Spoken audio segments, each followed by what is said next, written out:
Assalamualaikum Ustaz. Waalaikumsalam warahmatullahi wabarakatuh. Alhamdulillahirrahmanirrahim Ustaz. Bagaimana kabarnya Ustaz? Alhamdulillah sehat walafiat. Senang sekali bisa bertemu dengan Ustaz hari ini. Saya juga begitu senang bisa diundang ke acara antum. Udah lama sekali ya kita udah ada Iya, ngobrol lagi sama-sama ya Ustaz. ya, kita ngobrol ringan-ringan lah di sini. Ini Ustaz.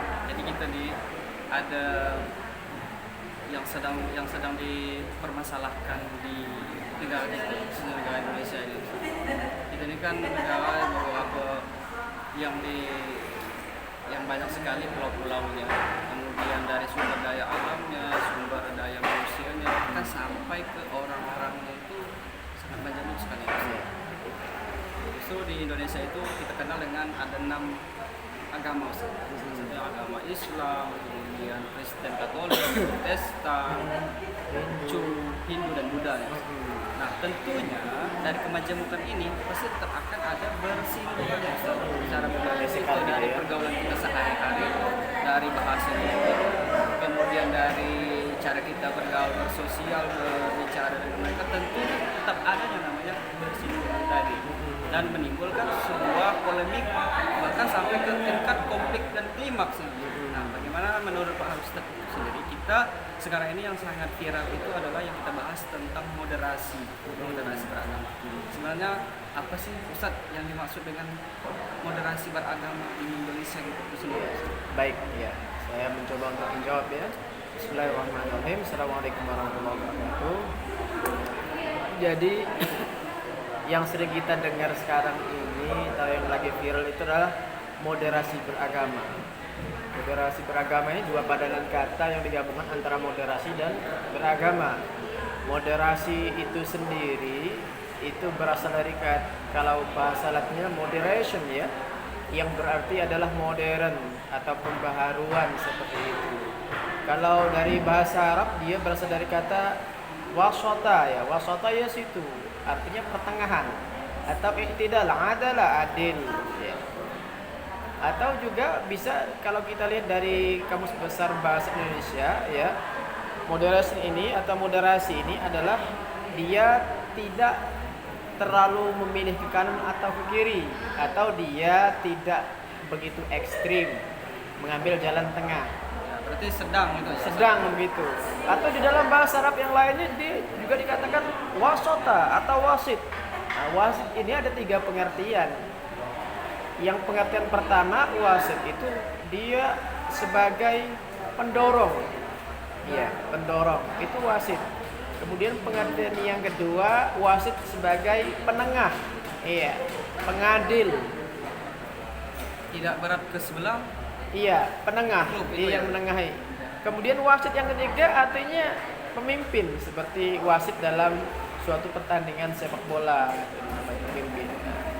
Dari pengertian-pengertian itu bisa kita pahami bahwa moderasi beragama ya itu adalah suatu sikap, suatu perbuatan, suatu tindakan kita dalam beragama yang memilih jalan tengah, yang tidak terlalu ekstrim, yang tidak terlalu kaku, sehingga menyebabkan kehidupan beragama yang ada di Indonesia itu akan terus berlangsung. Oh iya, dan Ustaz, tidak ini menimbulkan ada kata gesekan. kuncinya Ustaz. Iya. Yang paling menarik itu di moderasi beragama itu adalah tidak boleh terlalu berlebih-lebih ke kanan, juga tidak berlebih-lebih ke kiri. Maksudnya tadi berlebih-lebih itu bagaimana Ustaz? Ya, yang dimaksud dengan berlebihan ke kanan dan ke kiri ini hanya bahasa majis kita saja sih. Kalau bahasa orang dahulu itu adalah ekstrim kanan, ekstrim kiri kan seperti itu. Kalau ekstrim kanan itu dia beragama terlalu kaku, sehingga menyebabkan hanya pemahaman agamanya saja yang benar, sementara pemahaman agama orang lain itu tidak benar menurut pandangan beliau. Kemudian kalau ekstrim kiri ini terlalu lembut, nah, ini juga tidak boleh. Jadi terlalu berhela-hela mengakibatkan agamanya akan sendiri menggerogoti keyakinan dia sendiri, sehingga dia tidak punya pegangan lambat laun. terombang-ambing gitu Iya, ya. seperti itu bisa dikatakan. Kemudian yang terjadi ya di negara kita ini adalah Indonesia sejak dahulu sudah dibangun oleh founder father founding kita ya, bapak pendiri bangsa kita itu adalah bahwa Indonesia ini kan didirikan dengan beraneka ragam suku, budaya, bangsa, bahkan agama ya kan. Dan kita sudah mensepakatinya, sudah menjadi kesepakatan kita. Tertuanglah ideologi kita itu dalam wadah Pancasila Ya. seperti itu. Ya. Jadi Ya. untuk menyatukan dari kemoderasian beragama itu tadi, dari kemajemukan kita di dalam beragama itu bagaimana cara menyatukan terhadap umat beragama gitu sendiri. Iya. Jadi moderasi beragama ini ya, ini adalah suatu pandangan kita selain dalam beragama itu kita internal sendiri dan juga dalam berbangsa ya. Karena kita sudah tahu bahwa kita di Indonesia tidak hanya orang atau umat Islam saja yang tinggal di Indonesia, tetapi banyak umat-umat lainnya, dan itu adalah suatu keniscayaan bagi kita bahwa ketika kita bersinggungan dengan umat lain dalam bermuamalah ya, bermasyarakat ya, tentunya kita tidak boleh mengucilkan karena mereka minoritas ya, mengucilkan atau bahkan menyinggung perasaan mereka sehingga menyebabkan gesekan-gesekan. Nah, dari gesekan itu timbul konflik baru.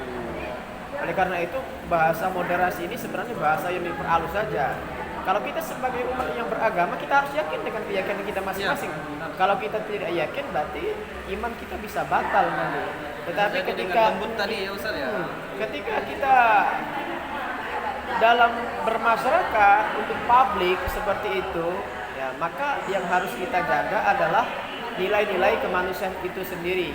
Apapun model kulit mereka, apapun agama mereka, selama mereka adalah bangsa Indonesia, maka mereka masih saudara kita. Oke, terima kasih nih Ustaz informasinya, mudah-mudahan akan memberikan sebuah manfaat yang besar Sama-sama. buat kita sesama muslim maupun Ya. sesama Sebangsa dan sebangsa. setanah.